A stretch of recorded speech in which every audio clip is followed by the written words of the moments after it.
Seguimos en este noveno seminario PYME Córdoba que estamos desarrollando el grupo de medios del Cronista junto con Banco Macro y también con esta alianza, en este caso con la Fundación Mediterránea, que bueno, es un placer con nosotros hacerlo con una institución bueno, que es una, diría, de los principales think tanks económicos de la Argentina, con quienes estamos haciendo en conjunto este seminario.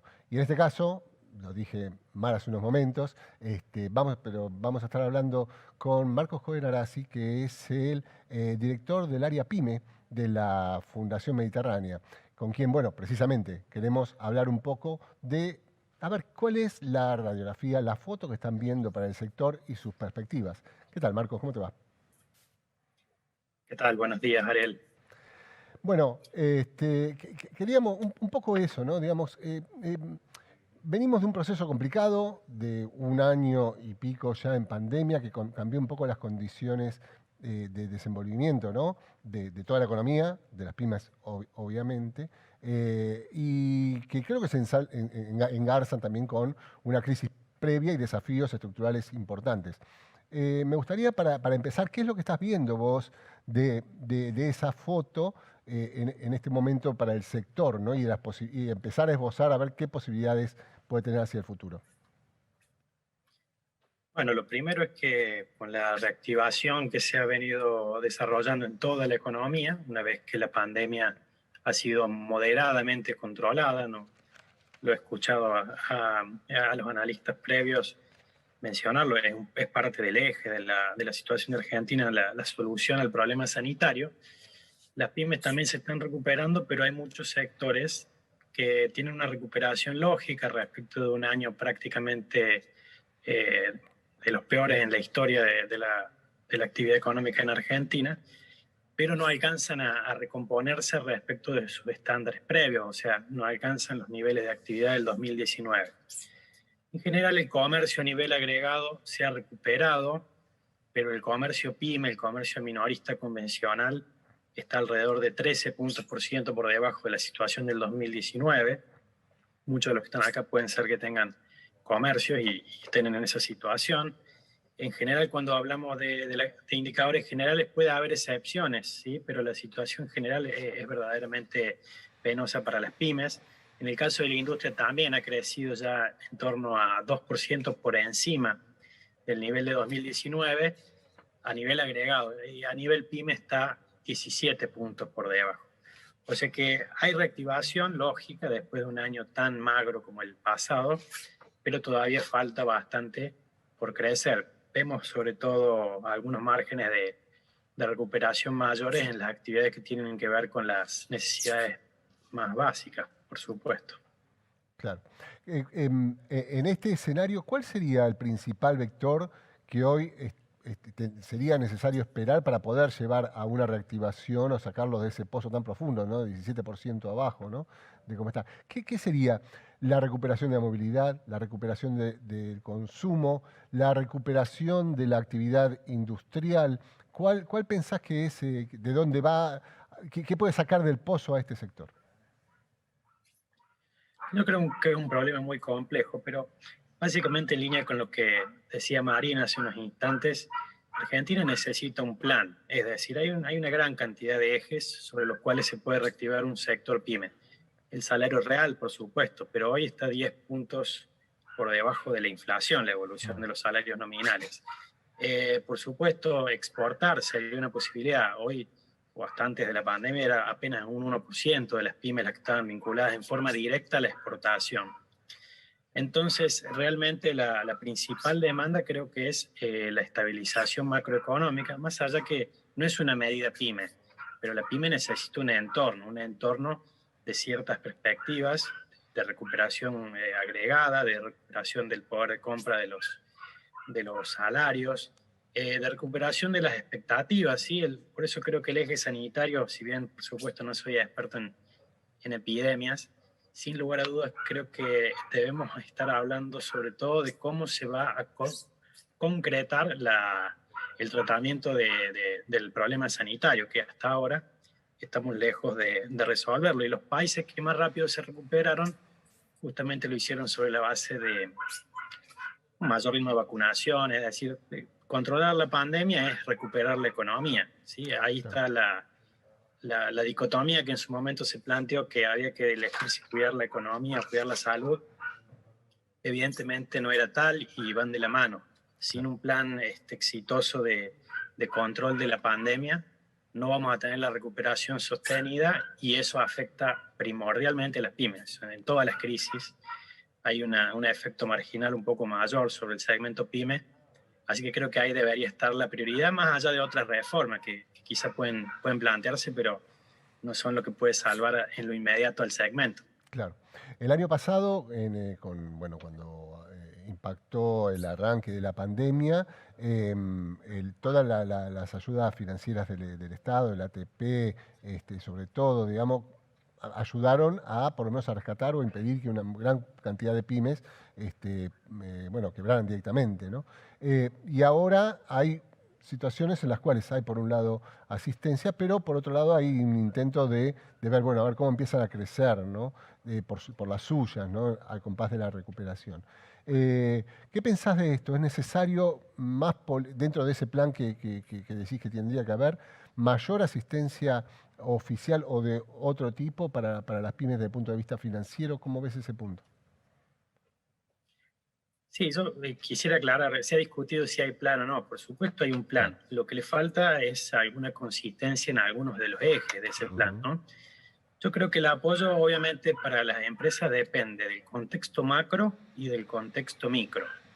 Entonces, en la micro, lógicamente, la ayuda para capacitarse, el financiamiento con tasas que puedan ser un poquito menores a las del mercado, aunque el mercado hoy tiene tasas de interés relativamente bajas, en términos reales, comparadas con la inflación son bajas, pero no está ahí la mayor necesidad del sector. Es como que le demos un salvavidas a alguien que está en medio de un tsunami, ¿sí? Entonces, el tsunami es la pandemia, es la crisis que generó el desborde sanitario. Entonces, por eso está el eje micro, que creo que hay que continuarlo, porque hace a la mejora de algunos segmentos de pymes que, por ejemplo, en su inicio requieren mucha asistencia o para internacionalizarse eventualmente, pero le falta el apoyo macro. El apoyo macro es estabilización financiera, estabilización de las cuentas fiscales y la mejora de la cuestión sanitaria. De todos modos, es importante aclarar que hay sectores que todavía no pueden operar, o sea, el turismo, mismo los propios restaurantes, las actividades vinculadas a la cultura, todo aquello que requería para su funcionamiento una presencialidad y que no tiene una forma sencilla de adaptarse a la nueva realidad, necesita apoyo. Yo creo que esos sectores justifican la necesidad de un apoyo. Bien decías, el año pasado con el ATP fueron más de 2 millones de personas las que recibieron ayuda directa como empleados, ¿sí? Además de los que recibieron ayuda por única vez en este tipo de ayudas familiares. Y actualmente son apenas 500.000 empleados los que tienen esa condición de recibir un apoyo como es a través del REPRO. Yo creo que estas medidas de alivio o de ayuda, de soporte, tienen que mantenerse en la medida que los sectores estén impedidos de operar. Y obviamente debemos tratar de llegar a una situación en el corto plazo en donde no dependan más de ayuda. Pero creo que la mirada que hubo de asistencia fue acertada, es decir, se inyectó una gran cantidad de dinero. Quizás lo que no es del todo feliz es que el Estado no tenía recursos para hacerlo, entonces se imprimió una gran cantidad de dinero y hoy lo vemos en altos niveles inflacionarios, ¿sí? Hoy lo vemos en inestabilidad, en brecha cambiaria, problemas, digamos, de perspectiva de mediano y largo plazo por ese desorden macrofinanciero. Pero yo creo que las medidas de ayuda son importantes, especialmente cuando buscan solucionar un riesgo tan grave como es el cierre de una gran cantidad de empresas, que de todos modos cerraron más de 20.000 el año pasado, pero quizá podría haber sido mucho peor, y lo mismo en la faz laboral. Lo que quizá preocupa un poco es cuánto de esto se va a recuperar. Claro. ¿Sí? Mencionaste recién el tema laboral y hay como una especie de dicotomía, sobre todo en las pymes, donde el contacto general con el personal es tan estrecho y, digamos, si está todo tan afiatado, digamos, ¿no? Tan justo en esa relación. Y hay muchas que dicen, bueno, las medidas de protección laboral me están impidiendo no solo desprenderme en algunos casos de necesidad, sino incluso también tomar nuevos empleados porque me generan una barrera muy importante y que están fuera de mis recursos. ¿Pensás que hay algo para hacer o para trabajar en la legislación de protección laboral en lo que es atinente a las pymes? Bueno, la literatura en eso es muy clara, la experiencia internacional también.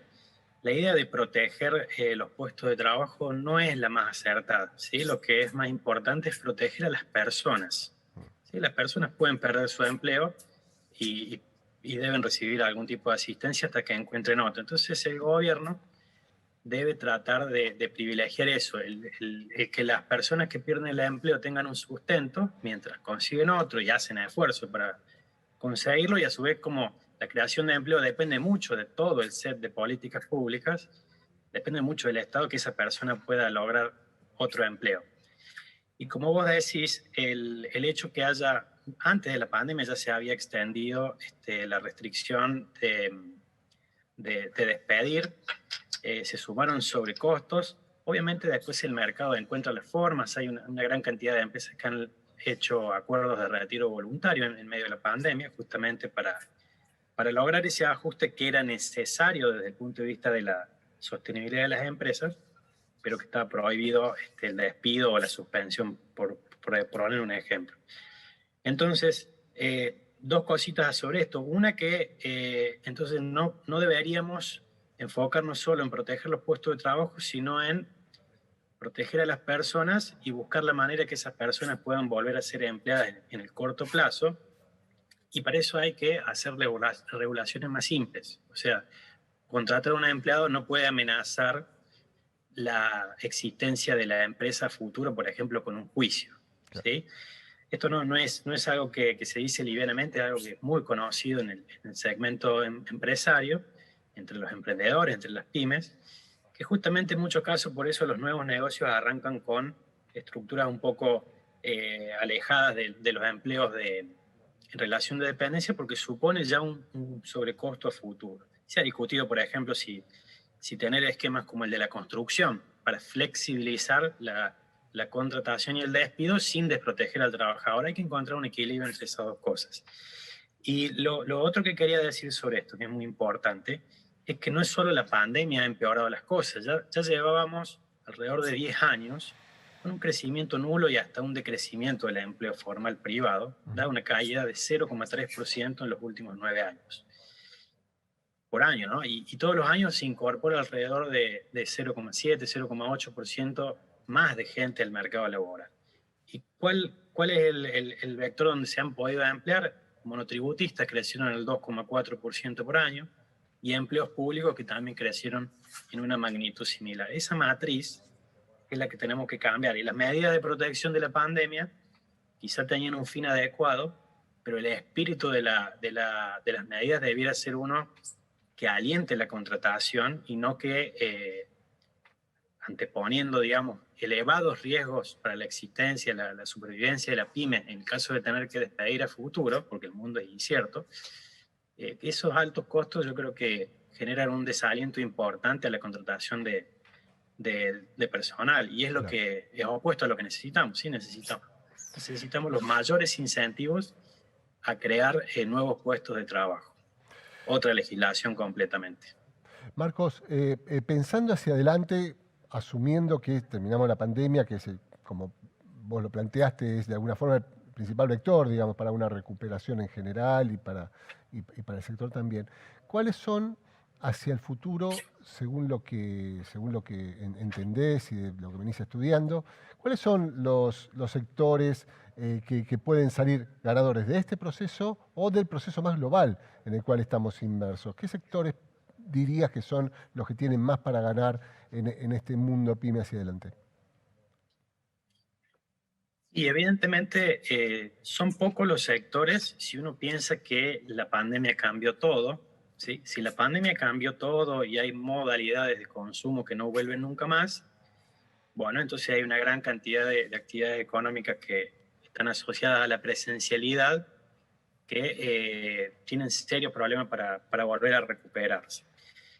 En ese sentido, los que se pueden llegar a recuperar más, como decía, los de necesidades básicas, ¿sí? Los comercios que tienen que ver con alimentación, con artículos que se consumen cotidianamente, tienen más chances que los que venden bienes durables. Los sectores industriales creo que tienen chances. En un mundo convulsionado, una industria local tiene más chances, también con lo que hemos estado hablando hasta recién y enfatizaba mucho Marina respecto del tipo de cambio, que es competitivo y si se fuera a acercar a los dólares financieros seríamos tremendamente competitivos. Eso le va a dar oportunidades a la industria. El tema es que el mundo todavía está un poco frenado en los flujos de consumo, pero yo diría, planteando otro escenario, creo que todos pueden llegar a tener una importante chance de recuperarse en la medida de que la pandemia sea superada. Lo pongo en un ejemplo que es el caso de los espectáculos o la actividad turística. En días pasados he visto cómo los espectáculos deportivos en Estados Unidos ya gozan, digamos, de características muy parecidas a las de prepandemia, ¿sí? Tribunas llenas de gente, tienen tribunas especiales para aquellos que no están vacunados, donde allí se aplican restricciones como las que hoy tenemos en Argentina, reglas de aforo muy estrictas para que los locales estén desocupados. Entonces yo creo que va todo de la mano de la mejora en esa situación, en la situación sanitaria. Y por supuesto, todo lo digital tiene muchas más chances actualmente que lo presencial. Y de los sectores que proveen de tecnología, que proveen de soluciones. El caso de Córdoba, justamente, que estamos desde aquí dando este seminario, es muy paradigmático porque tiene una gran cantidad de empresas de software que pueden asistir a otras empresas en su proceso de digitalizarse. Por supuesto, por allí están las mejores oportunidades, pero yo confío que gran parte de la actividad convencional, la actividad que se afectó mucho por la pandemia, tiene muchas chances de recuperarse. Es cierto que no sabemos cuándo, y quizá en Argentina llevamos un retraso de algunos meses comparado con el resto del mundo, pero en cierto modo creo que se va a poder recuperar bastante. Hay cosas que cambiarán para siempre, pero yo creo que muchas de ellas no van a cambiar. El índice de normalidad de The Economist para Estados Unidos da alrededor del 70%. Nosotros debemos estar más cerca del 15, 20%, creo que no está medido Argentina, pero lógicamente hacia allá vamos, ¿sí? Es un desarrollo muy, muy difícil, requiere mucha política de Estado en materia sanitaria y sobre todo lo que hablamos antes, ¿no? La economía más ordenada para darle mejores perspectivas a los emprendedores y las pymes. Marcos, un placer haber conversado con vos este rato aquí en este